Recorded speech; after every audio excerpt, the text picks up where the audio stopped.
Another natural disaster in Haiti. Haiti in the wake of Hurricane Matthew. That's our program today. Don't go anywhere. Carib Nation is up next.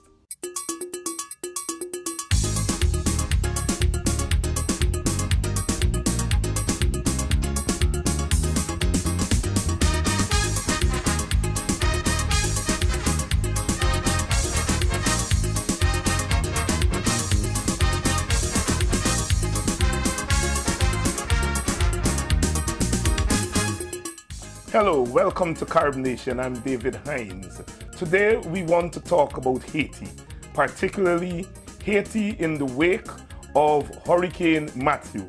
As we all know, in 2010, Haiti suffered tremendously from the earthquake that hit that country. Tens of thousands of people perished.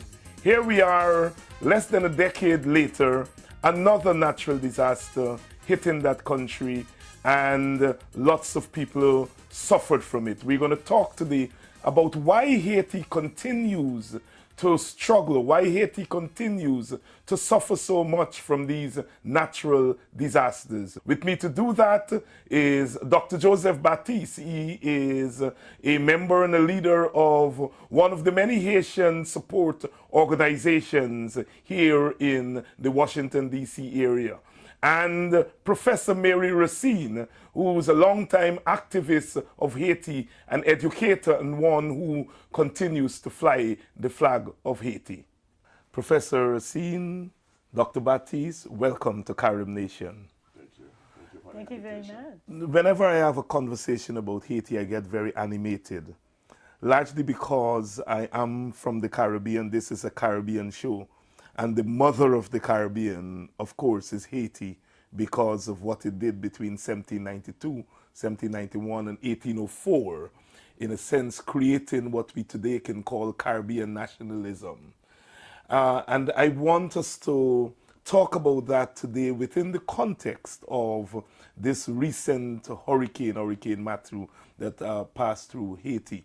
And people all over the world must be wondering, what is this all about? Just in 2010, there was this earthquake that wreaked havoc in Haiti, and now the hurricane. I want to ask, what is it, to your mind, what is it about Haiti that, that allows what happened with both those two natural disasters in terms of the scope of the disaster? Is there something about Haiti that allows that? I would say that there is a legacy of devastation, of being isolated as a result of that action that the Haitians did to get rid of slavery. We have not totally recovered from many of the impact that slavery had to us, had on us. And Haiti, from lack of resources, for having been isolated from the world that refused to accept the fact that a group of slaves, black slaves, had decided that they would not want to continue to live under those conditions. That does not excuse the fact that 2 centuries have gone by, and Haiti had never been able to really establish itself in a way to prevent what disasters could bring to us. And yes, Haiti suffers from lack of resources. Haiti suffers from considerable support that it could have to fight against those natural resources. I would piggyback on that to say, as a result of what Professor Racine just said, is to the fact that we have a lack of infrastructure that would help us really withstand this kind of disaster. And also, we as people, we have to recognize that those are natural disasters that would come to us, and we need to be prepared. Yeah. And so this is what we as the diaspora we try to see if we can get with our Caribbean brothers and sisters, because the whole Caribbean usually at stake when we're talking about disaster, hurricane, and so on. See how we can be better prepared for this kind of disaster. Exactly, and I want to take off from Professor Racine's opening remarks, and I want to zero in on the issue of poverty, because that's one of the glaring legacies of not just the fact that Haiti won its independence in 1804, but what happened after then. The reparations that Haiti had to pay to France in the vicinity of close to $30 billion in today's money, but also in a sense, the reparation it paid to the Americans when they came in between 1915 and 1934, and so forth. So Haiti has spent most of its 200 years as an independent country, paying back, quote unquote, paying back rich countries for its own freedom. And I think, going from what you're saying, that has had a tremendous impact in understanding why Haiti is today the quote-unquote poorest country in the hemisphere. That the poverty has little to do with the lack of capacity of the Haitian people, and more to do with how the outer world has treated Haiti in terms of bullying Haiti economically, but also isolating Haiti for a long time from the rest of the world. The United States, for example, did not recognize Haiti until the 1860s, which is a full 6 decades. 60 years. Yes, 60 years. And so the impact of that. Talk to the relationship between the economic impoverishment of Haiti and its inability to prepare for disasters such as these. That is very much at the core of the problem. Haiti has, in a sense, lived in a dependency, frame of mind, although efforts were made, efforts never reached the level that it needed to get to in order to assist. We very much have that spirit of dependency, waiting for help to come from the outside, rather than forcing our way through in the very low level of existence. For example, another legacy from that is that the country does not pay all the worthy effort that need to look at what the majority of the population needs are. You see, we concentrate on doing certain things. We have somewhat not totally espoused the idea of a nation of people. We tend to privilege certain groups, in the country. The majority of the people are peasants. The majority of the people are people who try to sustain agriculture. We don't have subsidies from the government to allow the peasants to really develop fully what they could develop. Agriculture, and being an agricultural land, a country, should be a priority for Haiti. We do not at this moment produce what is necessary for our people to be fed.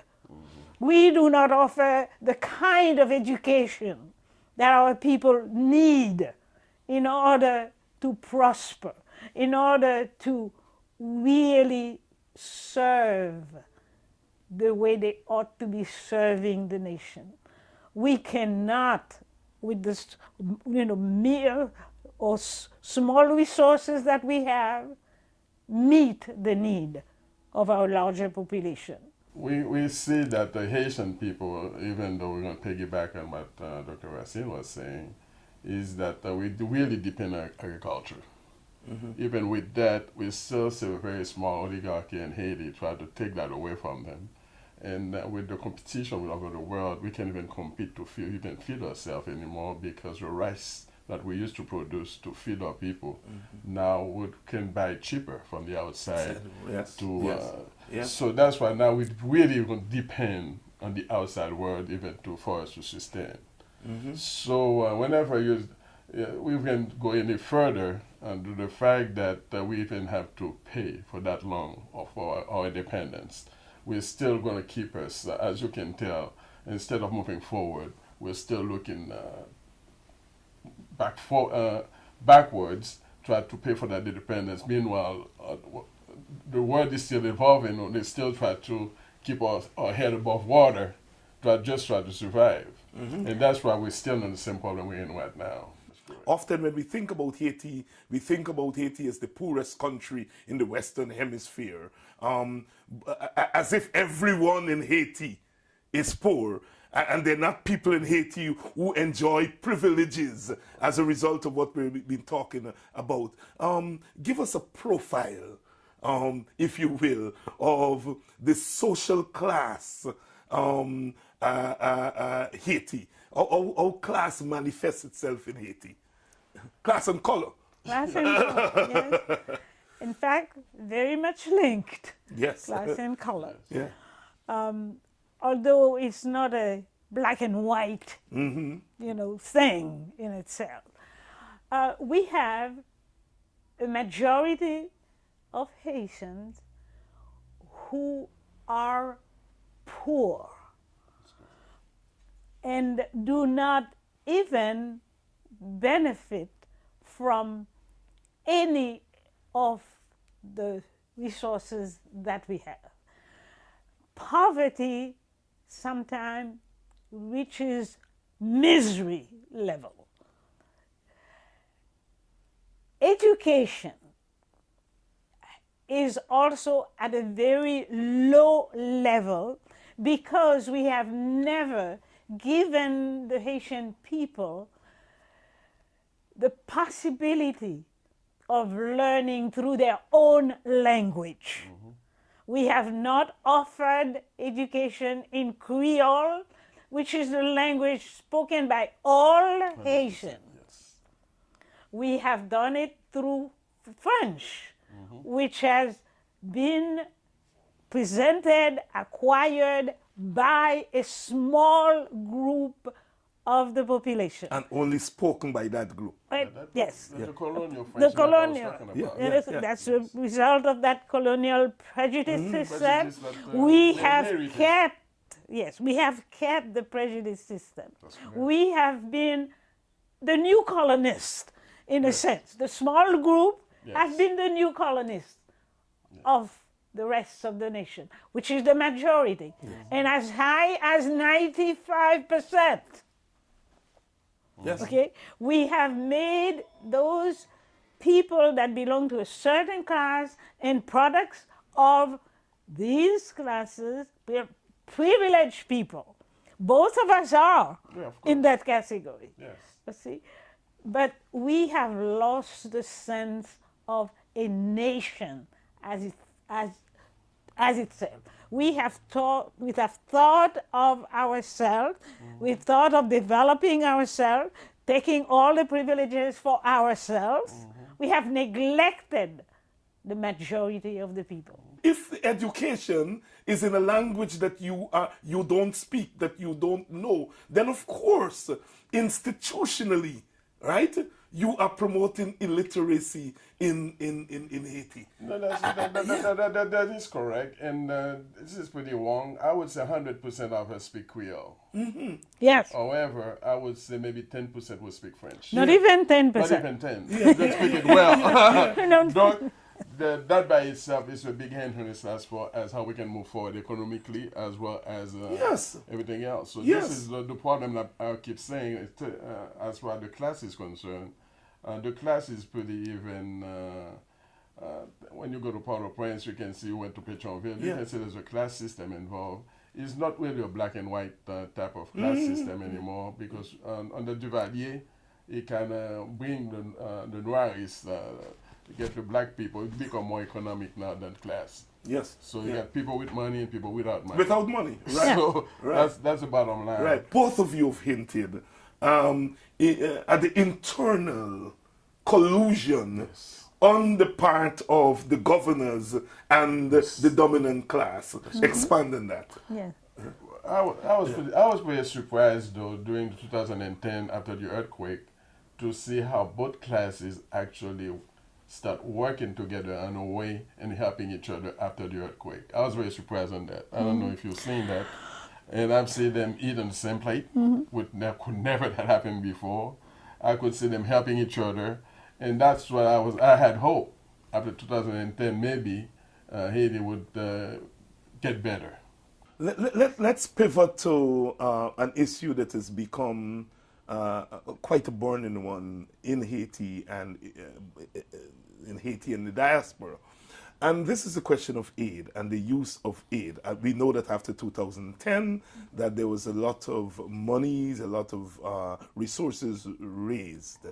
And I was in Haiti a few months ago.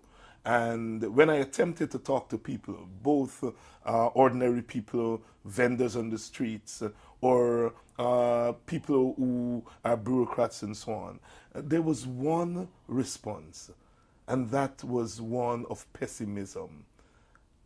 Has the aid that was raised, has it been sufficiently used in terms of helping to develop defenses in Haiti? Well, we have a sad story of aid. Yeah, tell us. We have had the people in power interested in using aids according to what their propensity is, what their interest is, not what is based on the aid, the needs of the population. Okay, and we also must say, while it could be necessary to be grateful for receiving the aid came with orders how that aid should be used. And the desires, the needs of the populations are not given priority. Yeah. So therefore people think of a lot of aid is being received, but how is that aid being used? For what purpose? Yes. How should the aid be used, Dr. Well, basically, I was part of the recovery after the 2010 earthquake. I went to the UN where people pledged $11 billion to help Haiti. And most of the money was really managed by the World Bank and also the Clinton and Bellerive commission that they formed to manage the recovery. I always say that whenever you're helping people on the emergency basis, most of the money would be spent only on emergency. One nail probably would cost 1 cent. Already it costs you about $10 on emergency basis. So a lot of the money went on an emergency, which is not a good way to help a country to recover. So what do we learn from the earthquake? And we do still on the same thing we end right now with the hurricane, is to the fact that we didn't really use that money efficiently to help the country to recover.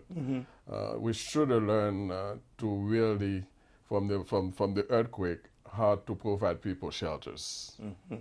Some good shelters in case of emergency where they can actually go and go to these shelters. Once you get the people in the shelters, maybe you may have a better way to help them to recover. Instead of putting them on a tent, you can actually help them on health care, to recover from health care, to prevent any kind of disease to spread around. You can provide them a better way to also to recover from the houses that have been destroyed. You have a free way to help to build better instead of building the same old way again. So there's a lot of things we need to learn from both disasters. How the money is being spent again, as Professor Racine was saying, is to the fact that they didn't spend it wisely. Sometimes the people that they're supposed to receive this aid didn't really get it directly. Yeah. And I have to say also the government, out of every money that was raised during the earthquake, I would say out of each dollar that's been raised, only 1 cent went to the government. Wow. So everything was spent by the international community the way they want to, without the input of the government. Yes, we were there in 2011, Carib Nation, 1 year after the earthquake, and we were struck by the number of NGOs. That's correct. Which were there in the country. And they are still there. And that's the point. So we didn't have any sense of how to really get to what do we need, how we can recover it properly. They do it the way they want to. Yes. I spoke to some people in Haiti when I was there 6 months ago, and they refer to it as aid capitalism. That's right. That's because the hotel that we stayed in was built, I understand, from aid money. It's a Marriott hotel, I think, is the one we stayed in, right, and so forth. So that, of course, is a big problem. Yes. We have lost all means of sustaining ourselves. We have some beginnings of infrastructures in some communities, but these have been washed away. The sea has invaded our land. We have to look at short-term remedies right now. We need to look at what products can we have, what produce can we have in order to feed our people.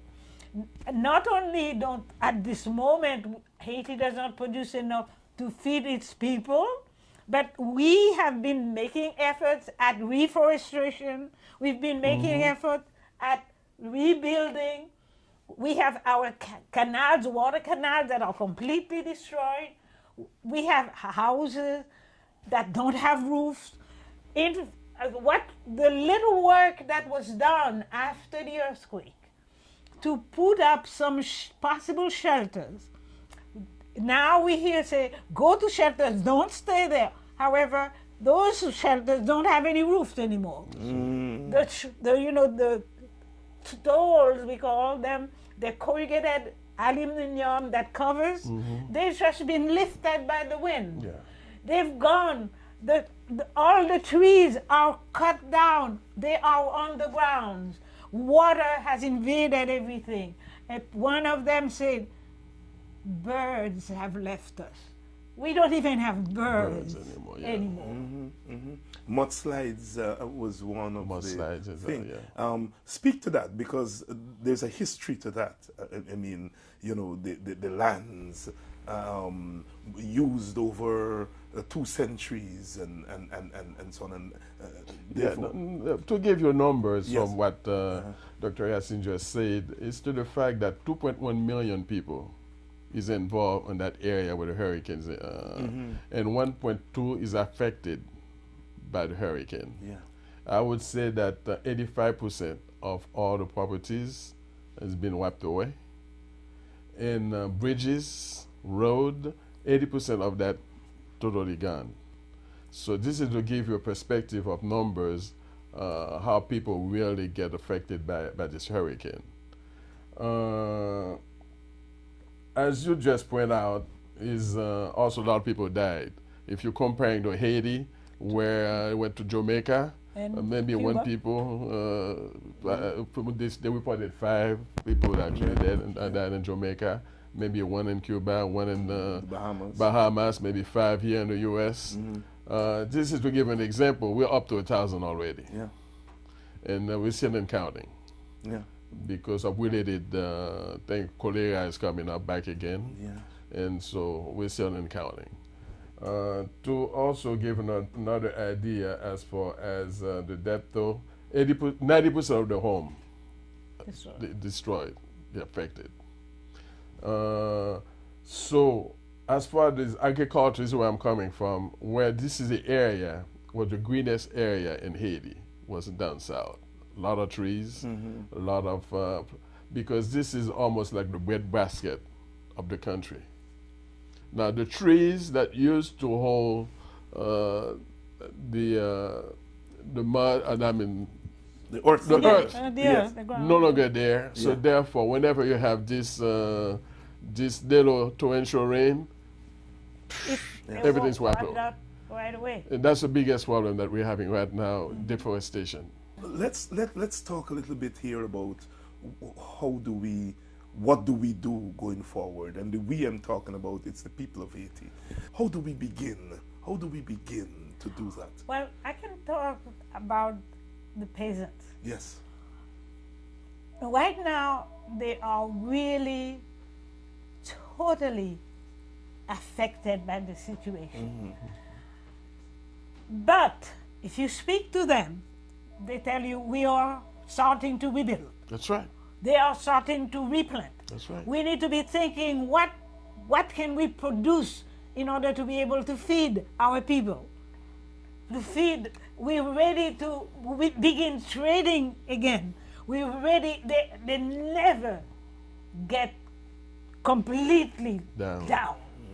You know, they suffer the consequences, they raise their head and they say, here we go again. We're going to start, we're going to rebuild. They're ready. Is there a role there for the diaspora? If we're going to spend some money, let's put some money together and do a Marshall Plan where we're going to build our own road, build some infrastructure that is needed, electricity that is needed, communication, the way we talk. Because I remember when Digicel was coming in, they think that, hey, people cannot afford cell phone. They're a very poor country. Man, I tell you, this guy came in, now the #1 cell phone cellular in Haiti. Every single person have a cell phone, and that's the way they communicate. And that's how they do business now. All of a sudden, they're the same phone, the diaspora send money directly into the phone. So that's how they get the money. The remittances. The remittances. So that's important. So give them access to capital. You'll be surprised what we can do as far as to grow the business together. On that note, I want to thank you all so much for this conversation. As conversation on Haiti never ends. You know, in half an hour we scratch the surface. But I think that the two of you, have given us enough to work with. Until the next time, this is David Hines thanking you for tuning in to yet another edition of Carib Nation. And remember, as always, our motto on this program is one people, one culture, one Caribbean, one nation.